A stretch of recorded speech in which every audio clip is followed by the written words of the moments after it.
Welcome back.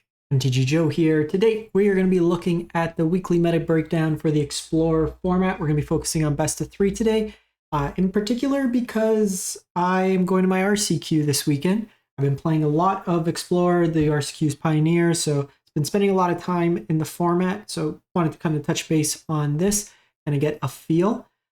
So we are going to be covering the best decks. We get the data from Untapped.gg, what you see on the screen, companion tool that aggregates users' win rates. If you want to use Untapped, link is in the video description. I will paste all the deck lists so you can use them to your heart's content. From a programming note, I'm actually going to be probably this last video of the week, and then I'll regroup on Sunday. I'm doggy sitting, 2 dogs work full time. It's too much headache to try to get into the games. They'll be barking and everything, and then I'm playing in my RCQ. One additional thing, if anybody's very proficient with Phoenix and wants to help me playtest, just drop a comment, try to arrange something there. I really want to test my deck against Phoenix, as it's my worst matchup that it feels like, so get those reps in. But in any case, we are going to start looking at popularity of decks, and then we'll look at the win rates themselves. So starting off with popularity, Mono Black Discard is the highest deck in terms of volume of games at 13%. We're actually not going to cover it in this video because I don't think the deck's good. It's like right now it's rocking like 53% win rate. I've been destroying it. Like it feels clunky. If you want to play that, just play like a Rakdos deck, whether it be mid or the Vampires. It's just so much better with Fable. But people love this deck. It's just not doing that well. Rakdos Vampires at 10%, Phoenix at 5, Boros Control at 5, Amalia at 5, Izzet Ensoul at 5. So it's pretty flat outside of that, but Mono Black Discard's probably the deck I played the most against, followed by Rakdos Vampires. So if we're looking at kind of like the popularity and distributions, like Vampires peaked at about 20, dropped down to about 10, and then we've seen a big increase of the like Mono Black Waste Not. It is decreasing, but it had a pretty stark jump. We had like Vampires, and then just like Vampires has been kind of the top of the mark for quite some time, and then everything else is kind of congregated towards the bottom. So we are going to look Diamond to Mythic rank. We have 6,000 games played in the last week, and we're going to jump into it. Boros Convoke making a comeback. Highest win rate deck, 20 games played for this particular configuration, 80% win rate. I'm looking at smaller sample sizes to get diversity. Like if I put it to like 100 or 500 game cap, it's going to give us like 2 decks.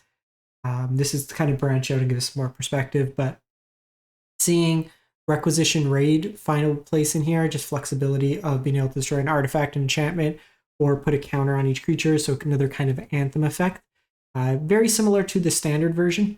So if you have the standard deck, you want to get into this format, fairly easy. You just got to basically pick up the Venerated Loxodons as the only non-rare, or like non-creature, non-rare standard card, rare standard card. I can't even talk today, but and then Sacred Foundries are pretty much the only missing one with the Needle Verge, but very close to what we have in standard right now.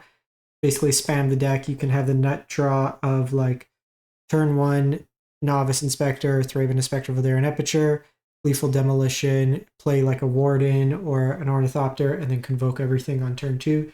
So you can go kind of wild with that. Sideboard, so Chingat the Companion, Deafening Silence versus like Phoenix, Rending Volley, Flexible Removal, Torch the Tower, more removal, Get Lost, more removal. So just situational removal against control, big mana decks, the mono black decks, Invasion of Gobokan, and then Redain for the bigger mana decks or for sacrifice. We then go to Mono Red Wizards, 76.7%. So I'll cover my deck after this. So the Mono Red deck is been more popular, it seems like, on MTG Arena. Partly, I'm guessing because it's cheaper to build. You pretty much only have rares and slick shot show off, as well as the Soul Scar Mage in the main board, and then like your Den of the Bugbears and Sokazen. So other than that, you're pretty much like pretty cheap on the deck. Very explosive, aggressive deck. So this is the Wizard's Burn, meaning that you're playing Get to Lava Runner, Wizard's Lightning in the deck. Just plot some slick shots, just go really aggro. You have a card advantage, engines, and reckless impulse, and light up the stage as well. Sideboard and the festivities for said convoke decks are kind of go wide. Rending Volley is mentioned. We have Case of the Crimson Pulse, very good against mono black. Okay against Rakdos, depending if they have Shieldred or not. Against mono black, you usually just want the card advantage. And then like against Malia combo, life gain, you have Ferocidon. Against heavy removal, that's not like white-based exile, you have Hazard. And then Frenzies basically kill Shieldred pretty much. Or Vein Ripper technically as well. So the version of the deck I've been playing, I want to show stats and I'll pull up the deck list. I'm 22-6 with this. It's the Gruul version. I haven't lost a game to like the Waste Not deck. Haven't lost a game against Control. Vampires is a little tough, and then Phoenix is a little tough. I lost to Greasefang and I lost to Amalia once, and I beat Amalia once. Outside of that, I think those were like all my losses. Yeah, so pretty much Vampires, Phoenix, one Amalia, one Greasefang. So just pulling up the view. Thank you for whoever mentioned that. Much easier to see. So this is what I'm taking to my RCQ. So you still have the elements of the Wizard's Burn, but you're not playing Get to Lava Runner, which is not a good card. The one card that I was playing Picnic Ruiner, and I swapped to Bone Crusher Giant. I just like the flexibility it brings. In the creature mirrors, it gives you one more removal spell, but it's also just a better creature. It also doesn't get hit by temporary lockdown, which is better, all things considered. I'd rather just have the burn and stuff like that. I'm using a protection package, a green offers and blossoming defense, as well as Snakeskin Veil. The reason for Snakeskin Veil over Royal Treatment is because you get a monstrous roll with Monstrous Rage, and then you get a Royal roll with Royal Treatment. They cancel each other out, where this is a counter, so it stays on. In a vacuum, Royal Treatment is a better card, but because we're playing both, you don't want both. And then Questing Druids are card advantage engine. The Tarka's Command is a very flexible, best like game one card. It could shut off the life gain from Amalia combo. It can give you reach out of nowhere. It anthems your team and kind of gives like a pseudo prowess on top of prowess. It could ramp you in a pinch as well and just bolting your opponent's face. So that's kind of the configuration there. I'm on 2 Frenzy main.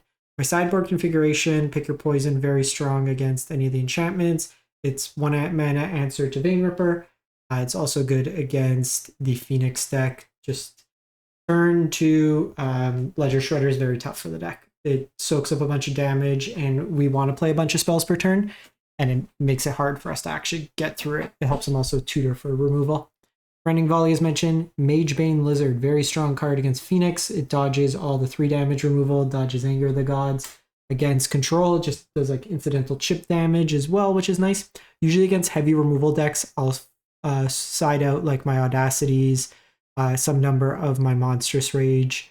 Basically things that target a creature but don't protect. I usually take those out and then do kind of these creatures that incidentally deal damage. Bone Crusher is kind of my flex spot. I had Redcap Melee in there, but I found more often than not I wanted to have a removal spell in certain matchups, but Redcap Melee, like I wasn't playing against a red deck. So this kind of helps in that case there. Case, as mentioned, very good against mono black. Grind your matchups, 1 Ferocidon for Amalia. And then the card that kind of stood out for me, I love this card in Standard. This has been carrying against all the Control decks, the Rakdos decks, the mono black decks, Urbrass Forge. A lot of folks don't have artifact removal, and this just kind of solos. It just kind of keeps putting pressure. You have pump spells and stuff that at times don't have a creature to target. Well, Urbrass Forge can always come in. The trample is also relevant in a lot of matchups. So this is my deck. I love it. It's been doing very well for me, all things considered. If you want to see a demo of it, I have like 2+ hours of gameplay with it as we went up to Mythic.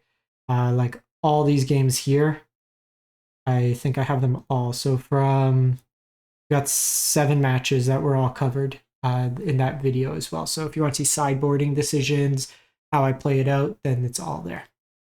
The aforementioned Izzet Phoenix deck, the deck that keeps kicking my ass, 72%. I was hoping Treasure Cruise got banned just to make my life easier, but the main kind of difference you'll see, some of the decks are going to be on Prof's Eidetic Memory, some won't be. Some number of variants of Ashiok in the main or not, some number of variants of Brazen Borer. What's kind of cool is this version's also there's a couple versions of Phoenix that are trying out Highway Robbery.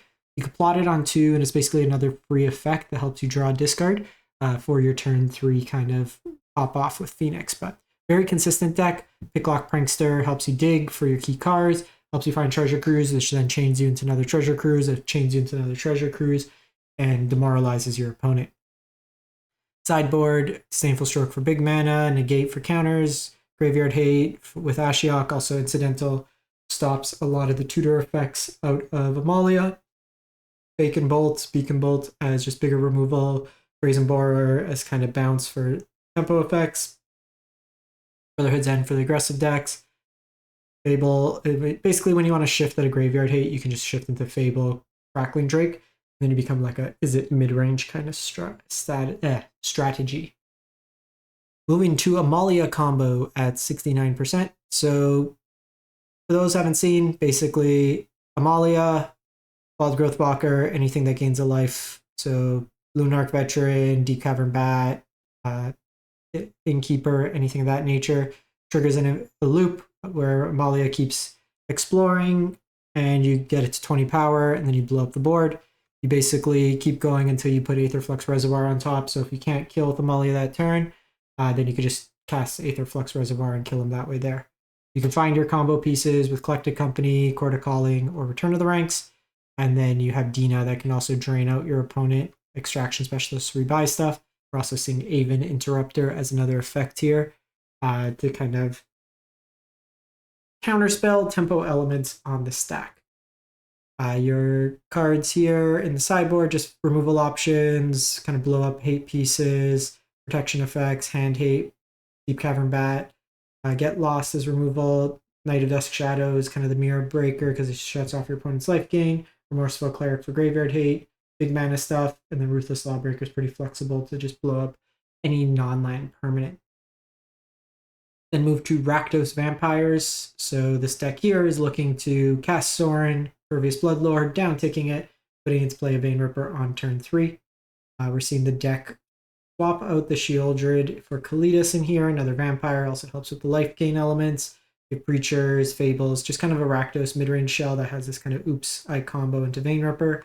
Archfiend is just another quick beater, so a little bit more proactive compared to some of the Rakdos mid-range decks that are a little bit lighter on density, but it's really hard for a lot of decks to beat Vein Ripper on 3. Like a lot of my losses to this deck have been like either turn 1 Thoughtseize, Fatal Push into like removal spell into Sorin into Vein Ripper, and you're just like, here's my 1/2 into your 6/5. Hand hate, kill creatures, blot out's good in the mirror, or just for bigger things, Hitazuku for small things. Liliana for grindier matchups, also pretty decent against like the slick shot decks because it gets around protection. Edict effects are much better than targeted removal. Path to Peril for aggressive decks, Graveyard Hate with Leyline, and then Quakebringer's anti-life gain tech for the Amalia combo. We then go to Mono Green Devotion. So they've taken Karn, but this version's leveraging Leyline with the Sunken Citadel Nykthos package, as well as Up the Beanstalk. We're seeing in here Outcaster Trailblazer. There's a battlefield, add 1 mana of any color, you can plot it for 3, and then whenever another creature with power 4 or greater enters the battlefield under your control, you draw a card. So it gets you some value there with any of your subsequent stuff. So it's just basically extra copies of Cure to kind of pop off. Archdruid's Charm can help you find Nykthos, and then a couple copies of Vaultborn Tyrant on the top end, just another powerful top end threat. Sideboard, you got Tormod's Crypt for graveyard hate, pick your poison as we mentioned, Stonebrain for combo, Voracious Hydra as a fight spell, Cestassin Petitioner for life gain, Run for like targeted removal, and then Ulamog to just kind of go over the top of your opponent. Moving on, we go to Izzet Ensoul. This one's at 63%. So this is leveraging kind of artifact synergy in an aggressive shell. Case of the Flitch Falcon makes artifacts, Spyglass Siren makes artifacts, Voldaren makes artifacts. You can then animate them with Ensoul Artifact, same with the Darksteel Citadel. You can throw those artifacts at your opponent with Shrapnel Blast. Inti gives Trample, Royal Scions gives Trample, Looter Scooter helps you find stuff, and then you can leverage like Stubborn Denial or Torture Tower. It's kind of upsides. Gleaming Gear Drake also gets bigger whenever your artifacts are sacrificed. Sideboard, you just got removal, the Maiden Mage Lizard, Graveyard Hate, counters, anti-life gain, steal big things like the Vein Ripper. And then lastly, this one was Platinum to Mythic, but it's been picking up popularity in Pioneer. This is 5-color Niv. So we don't have Bring to Light on the platform, which is a big card for this deck. But this deck's leveraging multiple colors of mana. Just look at all these one-ofs in terms of the mana base. It's like a Brawl deck. You get access to Leyline Binding. You have Izzet Reborn and Supreme to get you valued. Sweepers with Deadly Cover-Up and Sunfall. Nahiri can help kind of find you key creatures. Omnath's in here. Ancient Cornucopia for ramp and life gain. And then just a lot of situationally good cards like Vanishing versus Removal, Up the Beanstalk for card advantage. You have Helix, Clarion, Clothis, just like a whole bunch. Lilia's in here to you get kind of value from casting multicolor. On Mordigo, you can be for combo stuff. Wandering Mind for card advantage, all kind of mixed into here. Yorion pile, you have Deafening Silence, as mentioned, for the Storm cards. Removal, control matchups. Lightning Helix. Oh, one card to mention that's probably a little bit unusual at first glance, but Consecrate Consume. Basically, you're playing it for Consume part for them to sacrifice Vein Ripper.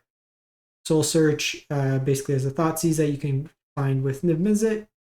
Ashiok for Graveyard Hate. Against heavy draw decks, you have Notion Thief, Anti-Life Gain, and another Sweeper in Sunfall. Seeing a lot of the list go with Sunfall over Supreme Verdict.